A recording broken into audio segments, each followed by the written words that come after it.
بسم اللہ الرحمن الرحیم، السلام علیکم ورحمۃ اللہ۔ پاکستان اور سعودی عرب کے درمیان معاہدے کے بعد امریکہ نے افغانستان کے اندر جو آنے کا اعلان کیا تھا وہ اسی وجہ سے تھا تاکہ افغانستان کے اندر بیٹھ کے پاکستان کی نگرانی کی جا سکے اور سعودی عرب کی نگرانی کی جائے۔ اور ان کا جو سب سے بڑا ٹارگٹ ہے، فوکس ہے، وہ یہ کہ کسی طرح سے چائنا کو بھی کنٹین کیا جائے، چائنا کو بھی ہم نے روک کے رکھنا ہے، اور وہیں سے پاکستان کو بھی، چائنا کے اتحاد کو بھی نقصان پہنچایا جائے۔ اور اب یہ جو ایک بہت بڑا مسئلہ ہمارے سر پر آ کے کھڑا ہو گیا ہے، اس کا بھی توڑ نکالا جائے، اس کا کاؤنٹر کیا جائے، اس کو بھی ہم نے کسی طرح سے مقابلہ کرنا ہے۔ یہ جو مقصد ہے پیچھے، اصل میں جو ان کا ٹارگٹ ہے وہ یہ ہے کہ پاکستان اور سعودی عرب دونوں جو اتحاد کر کے بیٹھ گئے ہیں، یہ بہت بڑا اتحاد ہے۔ دیکھیں، دنیا کے اندر اس وقت عالمی سیاست میں، طاقت کے ایوانوں میں، انٹرنیشنل اسٹیبلشمنٹ کے اندر آج اگر ہاٹ ٹاپک بنا ہوا ہے یا ان کے لیے ایک بہت بڑا ٹاپک اور ایشو بنا ہوا ہے، وہ یہی والا معاہدہ بنا ہوا ہے، یہ والی ڈیل بنی ہوئی ہے، یہ والا ایگریمنٹ اور پیکٹ بنا ہوا ہے جو پاکستان اور سعودی عرب کے درمیان ہوا ہے۔ اس کے علاوہ کچھ بھی ڈسکس نہیں ہو رہا، کوئی ایک چیز بھی ڈسکس نہیں ہو رہی سوائے اس ایگریمنٹ کے، سوائے اس معاہدے کے جو پاکستان اور سعودی عرب کے درمیان ہوا ہے۔ اور مسئلہ کیا ہوا ہے؟ آپ ذرا غور کریں، آپ نے ذرا فوکس کرنا ہے، امیجن کرنا ہے کہ اس سے امریکہ کو کیا تکلیف ہو رہی ہے اور اسرائیل کو کیا تکلیف ہو رہی ہے۔ امریکہ اور اسرائیل دونوں کے جو مفادات ہیں وہ سارے کے سارے پڑے ہوئے ہیں عرب ممالک کے اندر، اور یہ پچھلے تقریباً 40-50 سال سے بڑی ہی ہوشیاری کے ساتھ، چالاکی کے ساتھ اور بڑی ہی مکاری کے ساتھ یہ دونوں یہودی، صہیونی اور صلیبی طاقتیں، یہ تو ابھی ہوا ہے، جمعہ 8 دن ہوا ہے کہ اس کے اندر جو ہندوتوا طاقت ہے، نریندر مودی ہے، انڈیا ہے، بھارت ہے، وہ اس کے اندر آ کے مل گیا اور اس نے بھی اپنا بیچ میں لوچ فرائی کیا ہے۔ ادروائز یہ جو یہودی، صلیبی اور صہیونی طاقتیں ہیں، یہ دونوں کنٹرول کر رہی تھی عرب ممالک کو، ان کی دولت کے اوپر بھی قبضہ کیا ہوا تھا، ان کے مال و متاع کے اوپر بھی قبضہ کیا ہوا تھا، یہاں پر اپنے سیکیورٹی اڈے بھی بنائے ہوئے تھے، فوجی اڈے بھی بنائے ہوئے تھے، ان کے تیل کے اوپر بھی قبضہ حاصل کرنا چاہتے تھے۔ تو ایک ایک کر کے انہوں نے پھر اس کی طرف بڑھنا شروع کیا۔ اسی وجہ سے انہوں نے یمن کے اندر، شام کے اندر، لبنان کے اندر، مصر کے اندر، یونان کے اندر، اور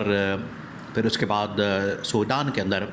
ایران کے اندر ان لوگوں نے حملے کیا، اور حملے کر کے تو وہاں پر تباہی اور بربادی پھیری۔ ان کو پتا تھا کہ ان ممالک کی طرف جائیں گے تو ہم بڑی آسانی کے ساتھ پھر یہ جو عرب کے امیر ترین ممالک ہیں، سعودی عرب، قطر، کویت، عمان اور UAE، ان کو کنٹرول کر لیں گے۔ یہ تھا ان کا مقصد، اور یہ تمام چیزیں دیکھیں، یہ پورا ایک خاکہ کھینچا گیا تھا، پورا ایک اسکیچ ان کے پاس موجود تھا۔ یہ پورا پلان کے مطابق جو ان کا تقریباً 40-50 سال کا پلان موجود ہے، اور یہ اب اسی دہائی کے اندر، یہ جو دہائی جاری ہے اور کوارٹر صدی ہونے جاری ہے، اسی دہائی کے اندر 2020 سے 2030 کے درمیان ان لوگوں نے ایک ایک کر کے سعودی عرب کے کچھ علاقے، UAE کے کچھ علاقے، ان کے اوپر قبضہ کرنا تھا۔ انہوں نے یہاں سے ان کو تسلیم کروانا تھا،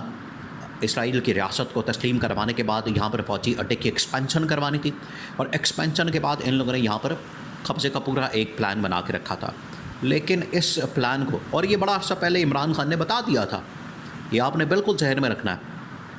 اس کو آپ نے بھولنا نہیں ہے، اس کو آپ نے ذہن میں رکھنا ہے، اور اسی چیز کو آپ نے مد نظر رکھتے ہوئے، ملوث خاطر رکھے ہوئے آگے معاملات کو دیکھنا ہے۔ عمران خان نے ان کو بڑا عرصہ پہلے بتا دیا تھا کہ جو یہ کام کر رہے ہیں، جو ان کی جانب سے کام کیا جا رہا ہے، اس کے لیے ہمیں ایک ہونے کی ضرورت ہے، آپس میں مل بیٹھنے کی ضرورت ہے، بات کرنے کی ضرورت ہے، ورنہ یہ ہمیں کھا جائیں گے، ہڑپ کر جائیں گے۔ اور پورے عالم اسلام کو ایک مرتبہ یہ سعودی عرب کے اوپر حملہ آور ہو کے، سعودی عرب کی 1 انچ زمین کے اوپر بھی ان لوگوں نے قبضہ کر لیا، تو آپ سمجھیں کہ عالم اسلام کا جو قلعہ ہے، گڑھ ہے، یا اس کا جو فورٹرس ہے، اس کی جو پلر ہے، وہ تو سعودی عرب ہے۔ تو اگر سعودی عرب کے 1 انچ زمین کے اوپر بھی ان لوگوں نے قبضہ کر لیا، یہ اسرائیل نے اور امریکہ نے، تو پھر یہ باقی ممالک کی طرف بڑی آسانی کے ساتھ چلے جائیں گے۔ یہ تھا ان کا مقصد، اور اسی مقصد کے تحت یہ آگے بڑھے تھے۔ عمران خان نے لیکن آگاہ کر دیا، وارننگ دے دی۔ اب محمد بن سلمان کو تو اسی دن سے کھٹک گیا تھا۔ محمد بن سلمان بھی اصل میں رائٹ ٹائم کا انتظار کر رہے تھے، وہ رائٹ ٹائم آ گیا، وہ ٹائم آ گیا، ان کو پتہ ہی نہیں چلا کہ یہ ایک چنگاری جو ہے یا ایک شعلہ جو ہے وہ ایک کام جو ہے، ایک چھوٹا سا ایونٹ جو ہے وہ عرب ممالک کو جگا دے گا، ان کی غیرت کو جگا دے گا. دیکھیں یہ بڑا اچھا ہو گیا کہ ان کی غیرت جاگ گئی، ان کا ضمیر جاگ گیا، ان کو ہوش آ گئی اور ان کی آنکھیں کھل گئی، ان کو سمجھ آ گئی، ان کو پتہ چل گیا. آج اگر قطر کے اوپر حملہ ہوا ہے تو یہ آگے سعودی عرب کے اوپر حملہ ہوگا، باقی ممالک کے اوپر حملہ ہوگا. تو سعودی عرب نے تو پہلا سٹیپ لے لیا. سعودی عرب نے کہا کہ ٹھیک ہے، میں تو اب پاکستان کے ساتھ معاہدہ کر کے پاکستان کے جتنے یہاں پر فوجی ہیں، ان کے میزائل ٹیکنالوجی ہے، ان کی باقی چیزیں ہیں پاکستان سے، اور اسی طرح سے یہ اصل میں چائنا سے آٹومیٹکلی پاکستان کے پاس اور پاکستان سے یہ چلے جانے گے سعودی عرب کے پاس. تو یہ پورا ایک نیکسس ڈیولپ ہو جانا ہے. یہ ان کو اصل میں کھٹکتا ہے، اور یہی عمران خان بات کرتا تھا کہ ہم نے ایک پورا نیکسس ڈیولپ کرنا ہے جس کے اندر یہ روڈ اینڈ نیٹ ورک، پھر اس کے بعد بیلٹ اینڈ روڈ، اور اس کے اندر ٹرین، اور اس کے بعد اس کے اندر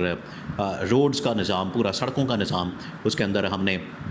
پورا ایک ایسا ٹریڈ اکنامک سیٹ اپ قائم کر دینا ہے تاکہ یہ پورا خطہ جو ہے بڑی آسانی کے ساتھ آپس میں کنیکٹ ہو جائے. تو انٹر کنیکٹڈ یہ پورا سسٹم ہم ڈیولپ کر لیں گے.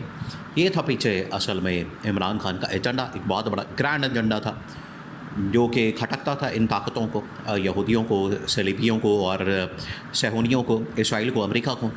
تو اس کو روکنے کے لیے اب ان لوگوں نے یہ قطر کے اوپر پہلا حملہ کیا، لیکن اس سے یہ بھڑک اٹھے اور ان کو ہوش آ گیا. اسی وجہ سے آج سعودی کراؤن پرنس محمد بن سلمان کی جانب سے، اور جو سعودی کنگ ہے، جو سعودی عرب کے بادشاہ ہے، محمد بن سلمان کے والد ہیں، ان کے جو باپ ہیں اور سعودی عرب کے جو بادشاہ ہیں، انہوں نے بھی اس بات کو تسلیم کیا ہے. انہوں نے بھی کہا ہے کہ یہ واقعی میں عمران خان ہمیں پہلے ہی آگاہ کر چکا تھا، ہماری آنکھیں دیر سے کھلی ہیں، ہمیں تو اس وقت ہی سمجھ آنا چاہیے تھا. اس وقت تو ہم امریکہ کی گود میں بیٹھے ہوئے تھے، اسرائیل کی گود میں بیٹھے ہوئے تھے، اور یہاں پر ہم بڑی خوشی سے ان کی لالی پاپ کھا رہے تھے، ان کی لالی پاپ چوس رہے تھے، اور ہمیں لگ رہا تھا کہ نہیں، کوئی فکر والی بات نہیں، ٹینشن والی بات نہیں. یہاں پر ہم نائٹ کلبز بنا رہے تھے، یہاں پر شرابیں عام ہو رہی تھی. یہ تمام چیزیں جو کہ بالکل غیر اسلامی کام کیے جا رہے تھے. آج ان کو ہوش آ گیا، سمجھ آ گئی، ان کو پتہ چل گیا کہ یہ والا جو کام ہے یہ تو اصل میں اسرائیل یہاں پر جان بوجھ کے ایک پینیٹریشن کر رہا تھا، اور پینیٹریشن کر کے اس نے یہاں پر ایک اندر سے بغاوت کروانے دینی تھی اس خاندان کے خلاف، آل سعود کے خلاف، جو پورا ایک خاندان ہے. تو ان کو سمجھ آ گئی، بادشاہ سمجھ گیا. بادشاہ نے کہا کہ یہ تو بڑا ہی خطرناک اور خوفناک معاملہ تھا، اور عمران خان آپ کو پہلے ہی آگاہ کر چکا تھا، تو آپ کو اسی وقت ہی عمل درآمد کرنا چاہیے تھا. لیکن کوئی بات نہیں، دے رہا ہے درست ہے، ابھی اتنا زیادہ وقت نہیں گزرا، ابھی اتنا زیادہ پلوں سے پانی نہیں گزرا، یہ پکڑ لیا. اب اسی وجہ سے ان کو تکلیف، اسرائیل کو، امریکہ کو تکلیف ہو رہی ہے کہ اس کا توڑ نکالا جائے، لیکن اب یہ توڑ نکالنے میں بھی ناکام رہیں گے.